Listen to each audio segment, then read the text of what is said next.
Pipila ka mga mulupyo sa dakbayan sa Talisay ng reklamo human mawagtang ang ilang mga pangalan sa listahan sa makadawat sa pondo sa Social Amelioration Program kun SAP. Si Chona Carrion sa report. Dinhi sa compound sa Talisay City Hall, nagtapok ang mga mulupyo nga unta mukobra sa ilang ayuda gikan sa Special Amelioration Program kun SAP sugod karong adlaw. Apan pakya sila, gumikan kay giingong wa na sila sa listahan. Nga unta nakadawat man sila sa first tranche nga tag 6,000 pesos. Akong bana, ma'am, tricycle driver.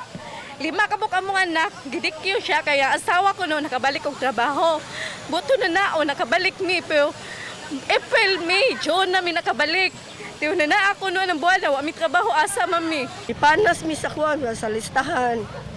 Na PWD pagong ko, walay trabaho, akong bana na maligya lang kong lugaw. Na nagakuan ko din nga. Dako kay kong baryo nun sa sugaw. Pasapaso.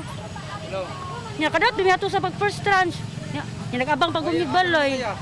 Nya tulo ka ang kung anak ba gagmay pa. Apan mato di Mayor Samsam Gulyas nga ang Department of Social Welfare and Development kun DSWD Region 7 ang nagbuot sa mga kwalipikadong individual nga makadawat sa ayuda.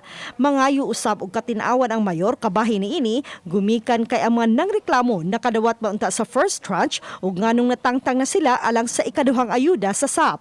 Ug ang uban wa pa man o mao pa ang pagbalik sa ilang trabaho. I've received complaints from individuals. I've received complaints sa mo to ang mga barangay captain kay mogi ang sitwasyon.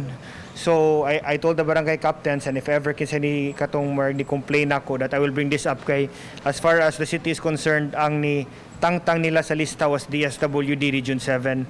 So it's something that ako i-bring up to DSWD Region 7 para naami rason na mahatag kung unsa gi rason nila nang ano gipantangtang.